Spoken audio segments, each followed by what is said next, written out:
자, 우리가 오늘 이 시간에는요, 다니엘서 5장 2절과 다니엘서 6장 16절 말씀 우리가 읽도록 하겠습니다. 벨사살이와 술을 마실 때 명하여 그에 붙인 느부갓네살이 예루살렘 성전에서 탈취하여 온 금, 은, 그릇을 가져오라고 명하였으니 이는 왕과 귀족들과 왕후들과 후궁들이 다 그것으로 마시려 함이었더라. 이에 왕이 명령하매 다니엘을 끌어다가 사자굴에 던져 넣는지라. 왕이 다니엘에게 이르되 네가 항상 섬기는 너의 하나님이 너를 구원하시라 하니라. 아멘. 자, 오늘 다니엘서 5강이고요. 오늘 제목을 다니엘이 사자굴에 들어간 나이는 이라고 했지만은 원래 제목은 그냥 넷째 사람은 뭐 여러 가지가 있는데 그 정도로만 인지하시면 되실 것 같고, 우리가 다니엘서를 이제 대하면서 보통 이제 다니엘 사람들을 대할 때 오해하는 게 크게 두 가지가 있어요. 그래서 크게 두 가지에 대해서 이제 설명을 먼저 해드리려고 해요. 오늘 이제 그 중에 첫 번째가, 문 좀 닫아주겠어요? 예. 자, 첫 번째가, 그 중에 첫 번째가 뭐냐면, 다니엘서 5장 2절이죠. 벨살살 왕이요, 느부갓네살 왕을 가리켜 부친이라 한 구절이요. 그쵸, 5장 2절에 벨살살이 술을 마실 때 명하여 그의 부친 느부갓네살이라고 해요. 그래서 우리 오해하는 것 중에 첫 번째가 뭐냐면 벨살살 왕과 느부갓네살 왕의 아들을 이제 벨살살 왕이다라고 가르치기도 하더라고요.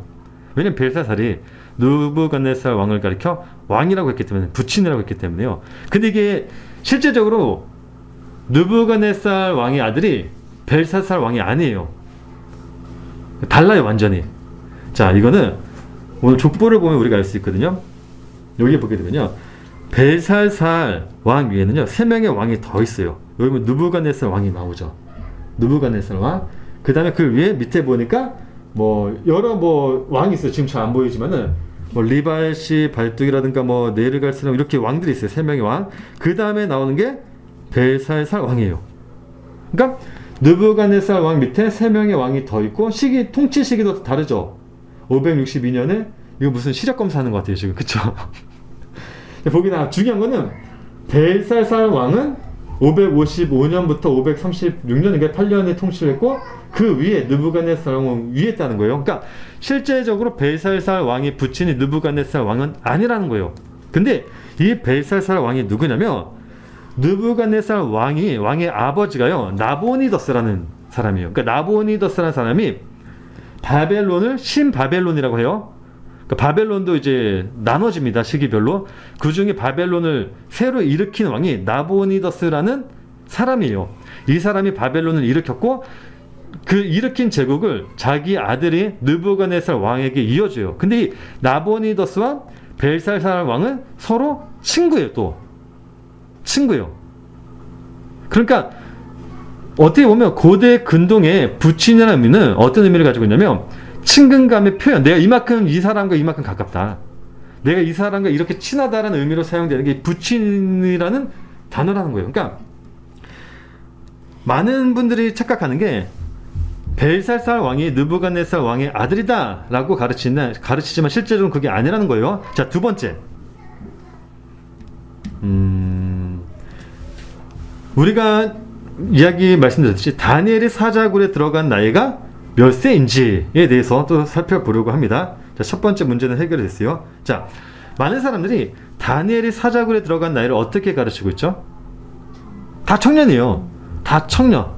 왜냐면 공과책도 보면요, 또 그림책 보면요, 다 젊은 나이에 사자굴에 들어간 걸로 표현을 하고 있어요.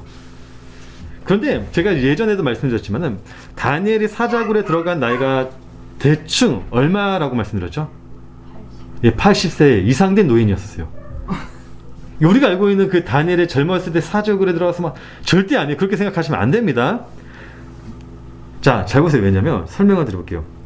자, 다니엘서 6장 1절 말씀 보게 되면요, 다리오 왕 때 다리오가 자기의 뜻대로 고관 120명을 세워 전국을 통치하게 라고 하면서 다리오 왕이 이제 등장하게 됩니다. 자, 그러면서 16절 말씀 보니까 다리오 왕 때 다니엘이 어디로 끌려 들어가요? 사자굴에 던져지게 돼요. 다리오 왕 때에 들어갑니다. 자, 다리오 왕은 어떤 왕이냐면요, 신바벨론이 무너지고, 자, 여기 보기에 신바벨론 있죠? 신바벨론이 이제 무너져요. 이게 무너지고, 이제 페르시아라고 하죠. 이 페르시아가 실제로 어떤 나라냐면 메데 페르시아라고요. 그러니까 메데랑 그러니까 바벨론을 무너뜨려야 되는데 실제로 바벨론이 너무나도 거대하니까 어느 나라도 점령 못해요. 그래서 메데랑 바사라는 이건 지방 족속이에요. 굉장히 작은 나라인데 두 나라가 연합을 해서 바벨론을 물리쳐요. 그래서 메데 페르시아라고 그래요.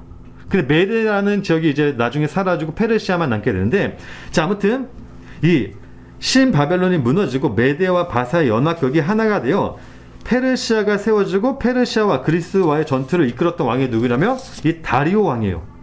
다리오 왕. 자, 도표를 보면 더 명확해지죠.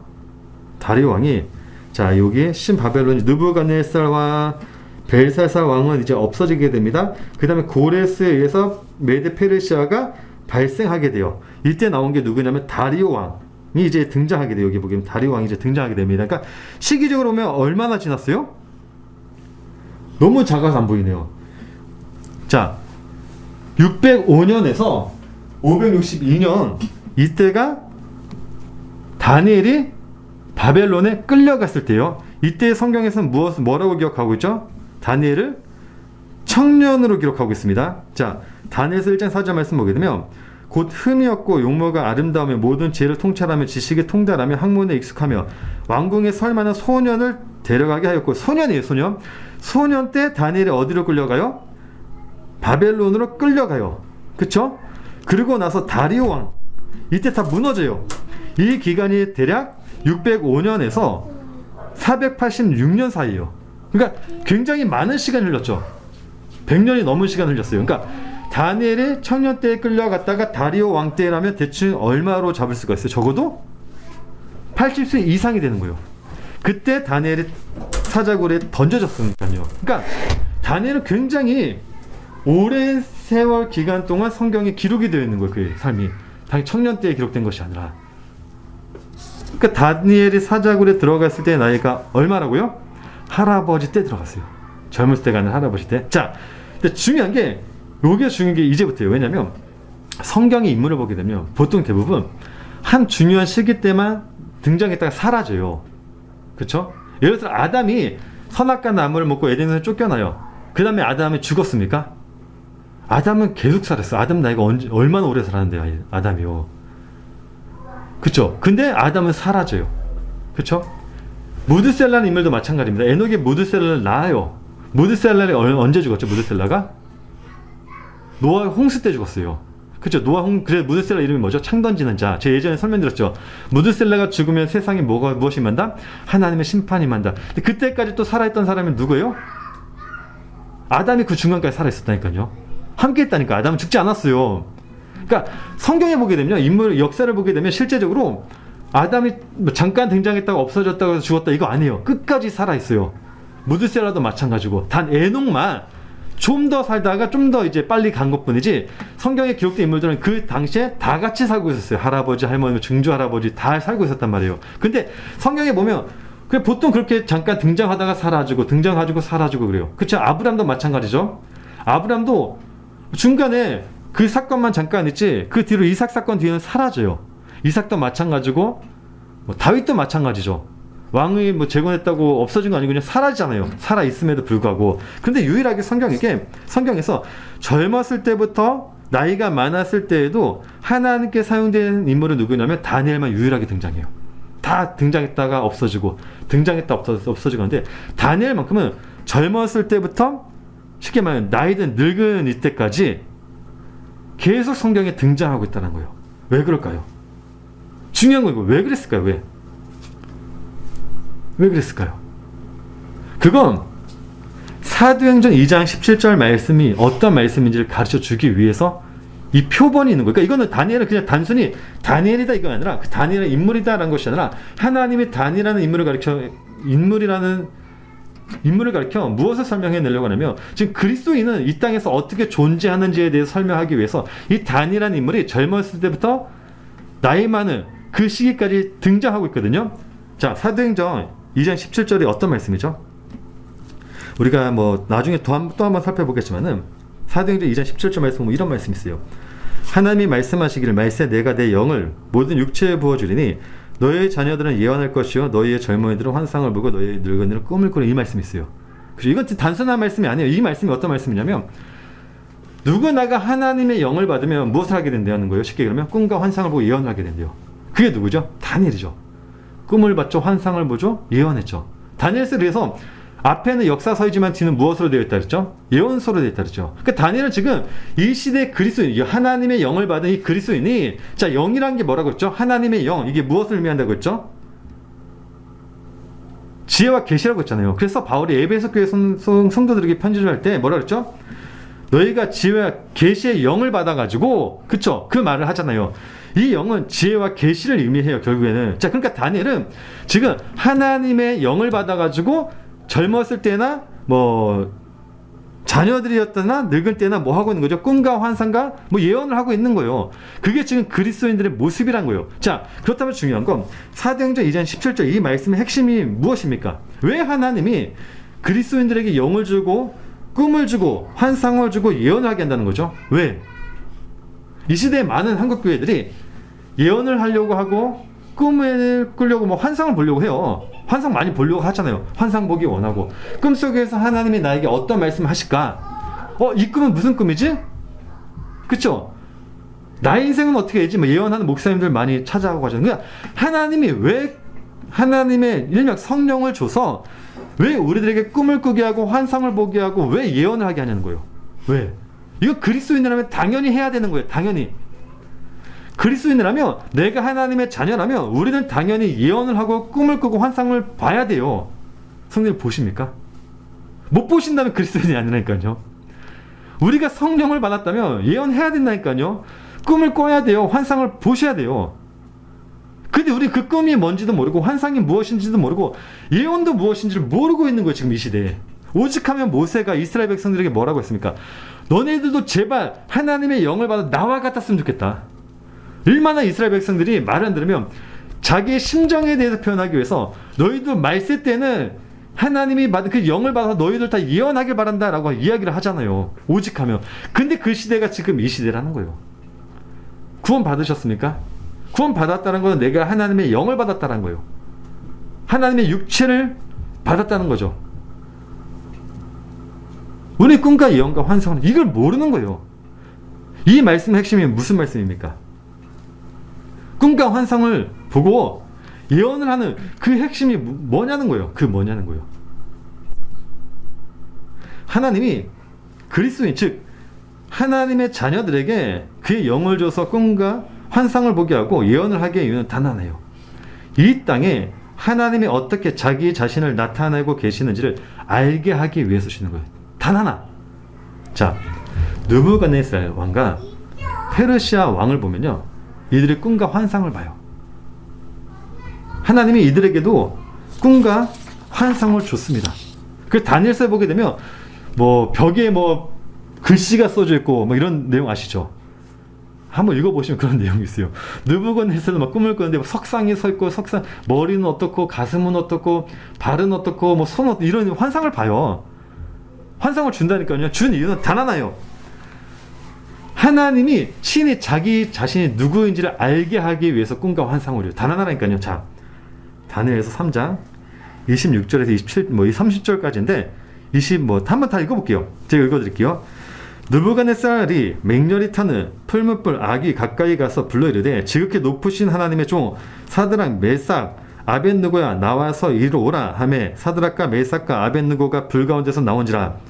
총독과 지사와 행정관과 왕의 모사들이 모여 이 사람들을 본즉 불이 능히 그들의 몸을 행하지 못하였고 머리털도 글리지 아니하였고 겉옷빛도 변하지 아니하였고 불탄 냄새도 없었더라라고요. 자, 느부갓네살이 말을 이르되 사드락과 메삭과 아벳느고의 하나님을 찬송할지어다라고요. 자, 이 장면은 어떤 장면이냐면 느부갓네살이 환상을 봤어요.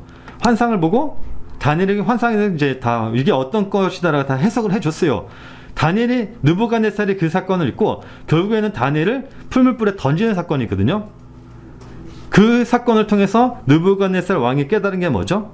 결국에는 그들이 믿는 하나님을 찬송해라 라고요. 자, 그러면서 계속 이야기하는 게 뭐라 하면 그가 그의 천사들을 보내사 자기를 의뢰하고 그들의 몸을 바쳐 왕의 명령을 거역하고 그 하나님 밖에는 다른 신을 섬기지 아니하며 그에게 절하지 아니한 종들을 구원하셨도다. 그러므로 내가 이제 조서를 내리노니 각 백성과 각 나라와 각 언어를 말하는 자가 모두 사드락과 메삭과 아벳느고의 하나님께 경솔히 말하거든 그 몸을 쪼개고 그 집을 걸음터로 삼을지니 이는 이같이 사람을 구원할 다른 신이 없음이니라 하더라. 왕이 드디어 사드락과 메삭과 아벳느고를 바벨론 지방에서 더욱 높이느라 그러죠. 바벨론이 그 많은 꿈을 꾸고 환상을 보고 다니엘의 인물을 통해서 그 사건을 겪으면서 알게 된 건 단 하나예요. 뭐요? 하나님을 찬송해라. 자, 다리오 왕 때를 한번 볼까요? 다리오 왕도 마찬가지입니다. 이건 다리오 왕이 환상을 보고 나서 깨달은 거예요. 다 마지막에. 이에 다리오 왕이 온 땅에 있는 모든 백성과 나라들과 언어가 다른 모든 사람들에게 조서를 내려 이르되 원하건대 너에게 큰 평강이 있을지어다.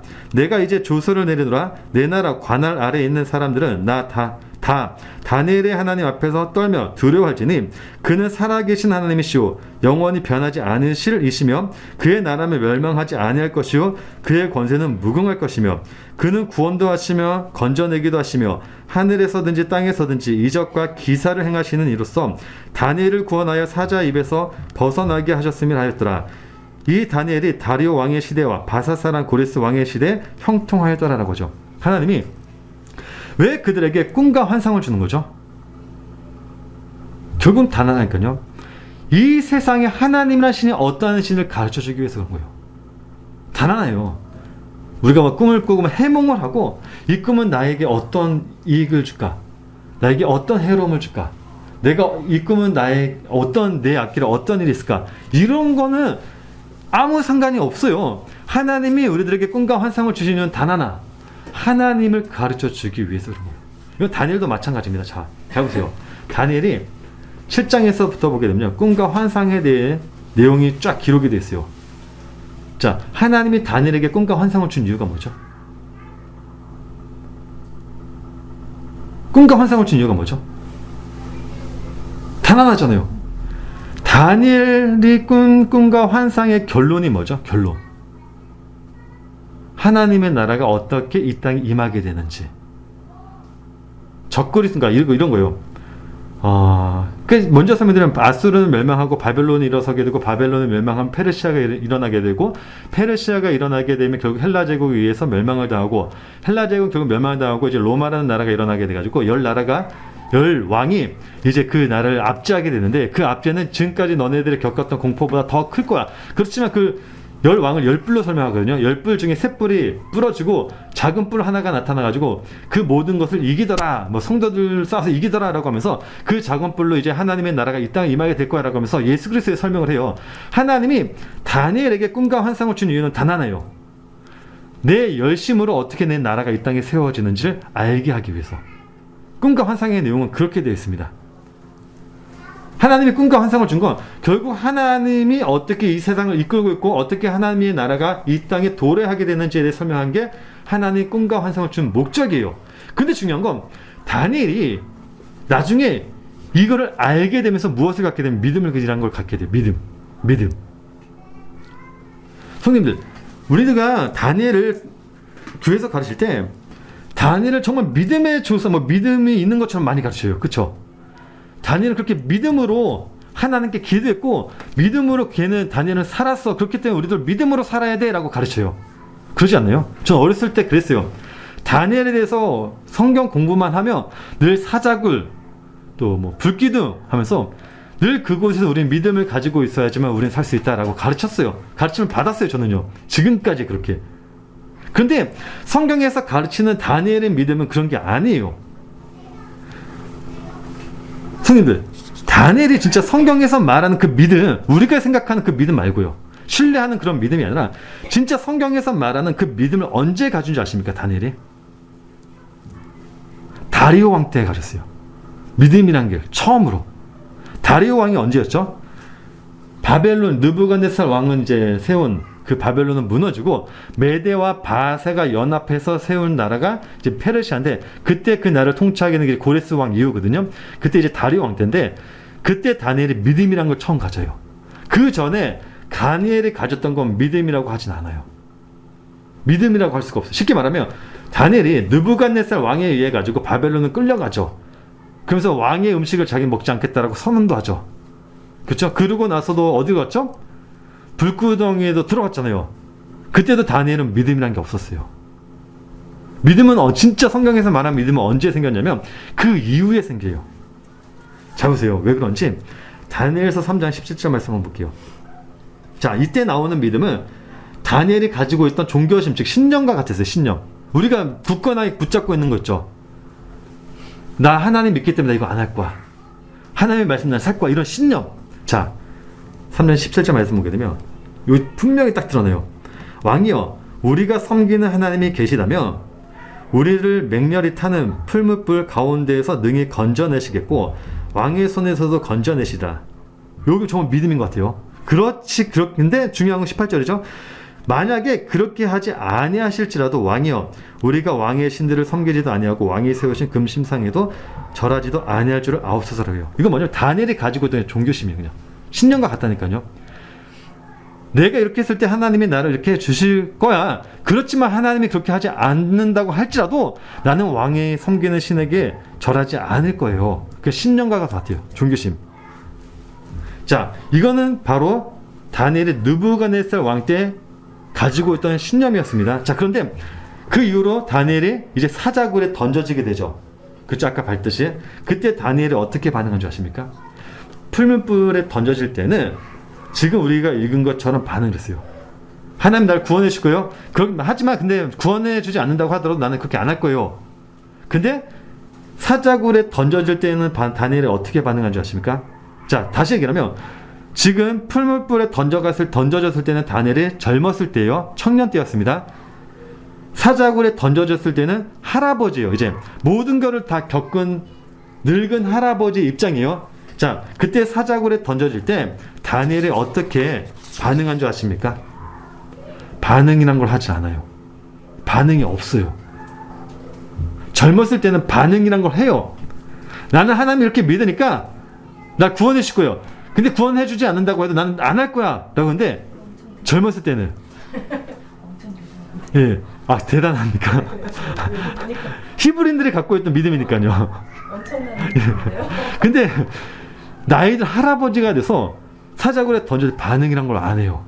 반응을 하지 않아요. 왜 그런지 아십니까? 이미 믿음이란 걸 가졌기 때문에요. 자, 다니엘서 6장 말씀 보세요. 6장 19절 22절. 그러니까 아까 3장은 아마 베드로와도 같은 거예요. 저는 끝까지 주를 버리지 않겠습니다. 이런 거 같은 거예요. 자, 근데 자 이제 나이 들어서 할아버지가 됐을 때 반응 보세요. 19절 말씀 보니까 이튿날에 왕이 새벽에 일어나 급히 사자굴로 가서 다니엘이 든 굴에 가까이 이르러서 슬피 소리질러 다니엘에게 묻되 살아계신 하나님의 종 다니엘아, 네가 항상 섬기는 내 하나님이 사자들에게서 능히 너를 구원하셨느냐 하니라. 다니엘이 왕에게 이르되 왕이여, 원하건대 왕은 만수무강하옵소서. 나의 하나님이 이미 그의 천사를 보내어 사자들의 입을 봉하셨으므로 사자들이 나를 상해하지 못하였사오니 이는 나의 무지함이 그 앞에 명백함이 오며 또 왕이여, 나는 왕에게도 해를 끼치지 아니하였나이다 하느라라고요. 이 말이 무슨 말이죠? 던져져서 그렇게 한 게 아니라 사자굴에 있기 전에는 반응이란 게 없어요. 던져지고 났을 때도 반응이 없어요. 반응이 뭐죠? 나는 이미 천사와 함께 있다는 거예요. 천사와. 무슨 말인지 아세요? 이걸 다시 설명드릴게요. 불 속에 들어갔을 때는요, 한 사람을 봤어요. 느부갓네살 왕이. 누구를 봤죠? 넷째 사람을 봤잖아요. 내가 집어넣은 사람은 이건데 왜 한 사람은 누구지? 사자굴에는 그 사람이 안 나와요. 없어요.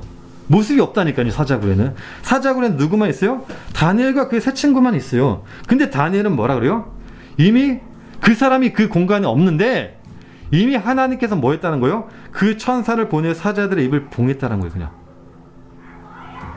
그러니까 다니엘은 지금 잘 보세요. 다니엘은 느부갓네살 왕 때 하나님께로부터 환상이라는 걸 못 봤어요. 다니엘은 언제 하나님으로부터 환상을 봤냐면 벨살사 왕, 즉 다리오 왕, 고레스 왕 때에 처음으로 환상이라는 걸 봐요. 7장에서. 그러니까 다니엘은 느부갓네살 전에는 믿음이란 게 없었어요. 믿음이란 게. 그 신념과 같은 믿음을 가지고 있었단 말이에요. 그런데 이제 고레스 왕 때 들면서 환상을 처음 봐요. 그러면서 넷째 사람, 그러니까 내가 불 속에 던져졌을 때 한 사람이 있었는데 이 사람이 누구인지에 대해서 이제 발견하게 돼요. 그때가 바로 다리오 왕 때 환상을 본 이후부터예요. 잘 보세요. 다니엘서 3장 24절 말씀 보세요.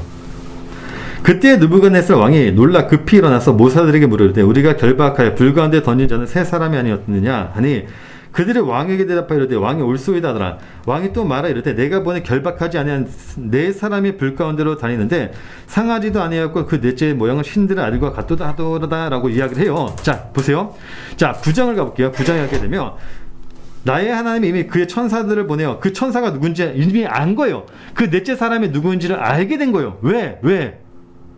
환상을 통해서 그 넷째 사람이 누군지를 봤기 때문에. 자 다니엘서 8장 가보세요. 나 다니엘이 이 환상을 보고 그 뜻을 알고자 할 때 사람 모양 같은 것이 내 앞에 섰고, 그쵸? 불 속에 던졌던 그 넷째 사람이 이제 안 거예요. 환상을 통해서 지금 보기 시작하는 거예요. 내가 들은즉 을레 강 두 언덕 사이에서 사람의 목소리가 있어 외치르되 가브리엘아 이 환상을 이 사람에게 깨닫게 하라 하더니라고 해요. 자 계속 읽어볼게요. 내가 이같이 말하여 기도하여며 내 죄와 내 백성 이스라엘의 죄를 자복하고 내 하나님의 거룩한 산을 위하여 내 하나님 여호와 앞에 간구할 때 곧 내가 기도할 때 이전의 환상 중에 본 그 사람 가브리엘이 빨리 날아서 저녁 제사를 드릴 때쯤에 내게 이르더니 내게 가르치며 말하 이르되 다니엘아 내가 이제 내게 지혜와 총명을 주려고 왔느니라. 곧 네가 기도를 시작할 즈음에 명령이 내렸으므로 이제 내게 알리러 왔느니라. 너는 크게 은총을 입은 자라. 그런즉 너는 이 일을 생각하고 그 환상을 깨달을지니라 라고 하면서 가르쳐줘요. 이 환상이 어떤 환상이고 이 넷째 환상한 사람이 누구인지에 대해서 가르쳐줘요. 자 10장으로 넘어가 볼게요. 첫째 달 24일에 내가 히데길이라고 하는 큰 강가에 있었는데 그때 내가 눈을 들어 바라본즉 한 사람이 세마포 옷을 입었고 허리는 우바스 순금띠를 띠었더라. 또 그의 몸은 황옥 같은, 그의 얼굴은 번갯빛 같고 그의 눈은 횃불 같고 그의 팔과 발은 빛난 녹과 같고 그의 말소리는 무리의 소리와 같더라라고 하면서 넷째 사람이 이제 어떤 사람인지 보기 시작해요. 그러니까 이런 거예요. 다니엘이 느부갓네살 왕 때에 가졌던 그 믿음이란 것은 그냥 우리가 알고 있었던 종교 신앙 같은 믿음이었어요. 그렇죠? 그냥 신념, 베드로가 이해한 그런 신념, 사람들이 가지고 있던 그 종교심, 내 거, 내 안에서 나오는 내가 만들어낸 믿음, 율법대로 행했던 나. 그런데 그렇게 살았던 다니엘이 사자굴의 불 속에 던져지면서 넷째 사람이라는 것을 처음으로 알게 돼요. 이 공간에는 누군가가 나와 함께 있네? 그러면서 젊은 시절에 흘러가요, 그냥. 그러다가 어느 정도 한 중년 나이쯤 됐겠죠? 그때 처음으로 환상이란 걸 봐요. 하나님이 환상을 보여주는데 그 속에 넷째 사람, 내가 봤던 넷째 사람이 있는 거예요. 물어봐요. 그 넷째 사람은 누굽니까? 라고 물어봐요. 뭐 천사들이 있기도 하고 막 그래요. 그래서 다니엘이 그 넷째 사람이 이제 누구인지를 알게 돼요. 알게 되니까 다니엘은 뭐예요? 이제부터는 그 믿음이라는 게 뭔지 알게 된 거예요. 믿음은 내가 갖는 게 아니라 뭐다? 그분이 나를 지켜주는 거다. 알게 돼요. 그래서 사자굴에 던져 들어갈 때 어떻게 하죠? 반응이 없어요. 왜? 이미 알았어요. 그분이 나를 지켜준다는 거예요. 이해가 되십니까? 근데 그게 곧 뭐냐면 우리들의 모습과 같다는 거예요. 우리들의 모습. 우리가 처음에 가졌던 믿음이란 것은 내 신념으로부터 발생되는 믿음을 가져요. 그래서 우리는 뭐라 해요? 내가 만드는 믿음대로 나는 이렇게 할 거야. 나는 주일날 꼭 예배 드릴 거야. 나는 주일날 꼭 이렇게 할 거야. 나는 세상에서 난 꼭 이렇게 살 거야. 그쵸? 어떤 상황이 와도 나는 세상과 타협하지 않을 거야. 보통 그렇지 않나요? 나는 절대로 술 먹지 않을 거야. 난 세상에 놀지 않을 거야. 난 내 믿음 내가 온전히 지킬 거야 라고 해요. 그런데 우리가 가면 갈수록 그건 무엇이라는 걸 알게 되는 거죠. 그건 믿음이 아니다. 뭐다? 결국 내가 만들어낸 나다라는 걸 알게 돼요. 가짜 믿음이라는 거죠. 그러다가 우리가 넷째 사람에 대해서 이제 공부를 하게 돼요. 넷째 사람이 누구죠? 그리스도인이잖아요. 그리스도에 대해서 공부를 하면 할수록 그분이 누구인지 우리가 배우면 배울수록 우리는 무엇을 배워요? 나를 보호하는 거는 내 믿음이 아니라 누구다? 그분이구나. 그걸 가르치는 게 노아의 방주 아닌가요? 노아의 방주의 핵심이 무엇입니까? 세상에서 하나님의 심판을 견디는 건, 우리가 보호받을 수 있는 건 너 때문이 아니라 무엇 때문이다?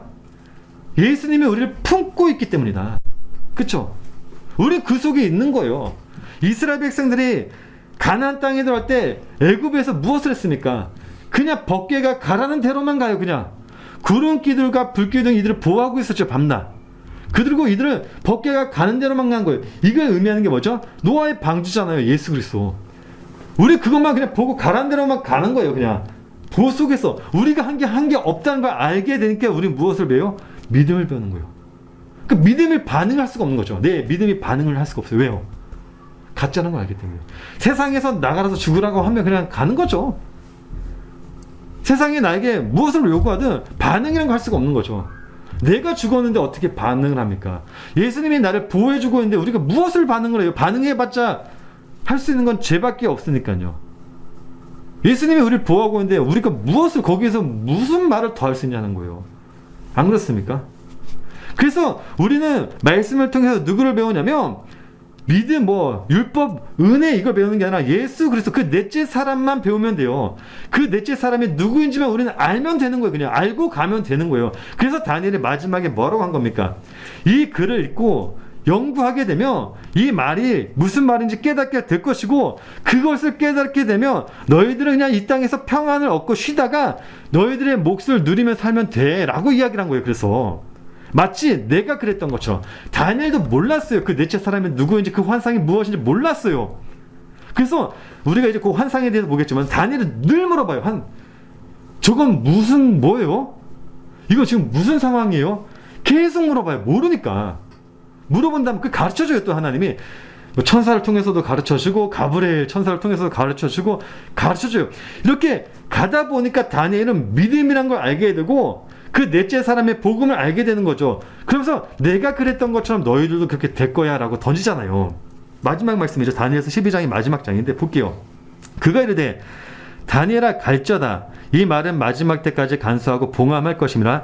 우리가 저번에 봤죠. 많은 사람이 연단을 받아 스스로 정결하게 하며 연단 받으셔야 돼요. 근데 이게 많은 사람이 연단을 받는다는 게 이게 나중에 제가 설명드리겠지만은 우리가 연단을 받는 게 아니라 자기 스스로 연단을 받는 거예요. 그러니까 연단이란 거를 외부에서 나에게 침입을 하는 게 아니라 그쵸? 자동적으로 내가 연단을 받는다는 거예요. 왜 받죠?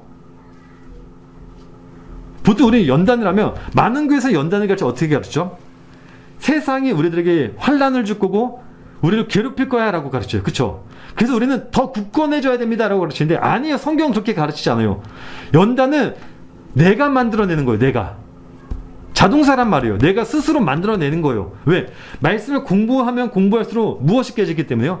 내가 깨지기 때문에. 세상과 아무 상관없다니까요. 내가 이 땅에 존재하는 것 자체가 연단이에요. 그렇잖아요. 그래서 이거 보게 되면 많은 사람이 스스로 연단을 받고 또 연단을 받으니까 어떻게 돼요? 스스로 정결하게 되는 거예요. 그리고 또 어떻게 돼요? 희게 할 것이나 스스로 희게 된다는 거예요. 말씀을 공부하면 공부할수록 나는 연단을 받게 되고 연단을 받게 되니까 나는 깨끗해지고 나는 스스로 희게 된다. 이게 뭐냐면 말씀의 능력이란 거예요. 그게 넷째 사람이 우리들에게 주는 평안이란 말이에요. 자, 그에 반해 악한 사람을 악을 행하려니 악한 자는 아무것도 깨닫지 못해요. 오직 지혜 있는 자는 깨달으라. 매일 드리는 제사를 폐하며 멸망하게 할 기회 가증할 것을 세울 때부터 자 1291을 지낼 것이요 기다려서 1355일까지 이르는 그 사람이 복이 있으리라고요. 자 요한계시록에 가게 되면 이게 기간이 더 늘어납니다. 다니엘서는 기간을 1291을 지낼 것이요 기다려서 1335일까지 이른 이렇게 기간을 했는데 요한계시록 가면 기간이 더 늘어나요. 자 기간은 중요하지 않다는 거예요. 중요한 거는 결국에는 우리가 그 사람은 복이 있다는 거예요. 이 말을 듣고 깨달은 자는 자 너는 가서 마지막을 기다리라. 이는 네가 평안히 쉬다가 끝날에는 네 몫을 누릴 것임이라고. 근데 이거는 그 다니엘에게만 해당되는 것이 아니라 우리들에게도 해당이 된다는 거예요. 자, 그러니까 우리가 마지막 때까지 쉰다, 믿음을 가졌다는 말은 우리를 이 세상에 지켜주는 나와 함께 있어주는 그 넷째 사람에 대해서 배울 때 그 사람에 대해서 알게 될 때 쉰다, 믿음을 가졌다, 정결하게 되었다, 연단을 받았다, 희게 되었다라고 하는 거예요. 자, 그렇게 우리가 넷째 사람을 배우면 배울수록 이 세상에 누가 드러나게 되는 거죠? 그냥 예수 그리스도가 드러나는 거예요. 하나님이 드러나는. 그러니까 이거는 내가 이렇게 했기 때문이 아니라 그냥 하나님은 다니엘이라는 인물을 가지고 왔어요. 다니엘에게 무엇을 줬습니까? 꿈과 환상이 무엇인지를 가르쳐 줬어요. 다니엘은 그건 배우기만 했어요. 다니엘이 한 게 있나요? 없어요. 한 게 없잖아요. 다니엘이 그 속에 한 게 무엇입니까? 처음에는 자기의 믿음을 내놨다가 나중에는 그것도 이제 버려버리고 다니엘은 한 게 없어요. 근데 누가 드러났죠? 그냥 하나님이 드러나신 거예요. 그냥 다니엘은 한 게 없다니까요. 다니엘은 그걸 또 예언으로 했잖아요. 가르쳐 주잖아요. 자, 우리도 마찬가지 않나요? 우리는 이미 환상과 꿈과 예언을 하잖아요. 꿈과 환상을 받았죠. 그게 뭐죠? 어떤 걸 받으셨죠? 하나님의 나라를 받잖아요. 우리 예언하잖아요. 무슨 예언 하십니까? 예언 다 하실 줄 아시잖아요. 뭐죠? 이 세상을 결국 하나님께 심판당하고 예수님께서 다시 오십니다. 우리 예언하잖아요. 이게 다라니까요. 다. 예언도 하고 우리 환상도 봤어요. 이미. 꿈도 봤잖아요. 꿈을 꿨잖아요. 우리가 바로 이 땅에 살아있는 그 다니엘이라는 거. 우리가 다니엘. 그렇게 살다 보면 누가 드러나는 거죠? 하나님이 드러나시는 거. 왜죠? 하나님의 말씀대로 마지막 때에 예수께서 이 땅에 다시 오셔서 재림하시고 하나님의 나라를 이제 완성하시기 때문이잖아요. 이게 다예요, 다. 다음 주에 예언에 대해서 좀 더 이제 설명해 드릴게요. 잠시 기도하도록 하겠습니다. 하나님,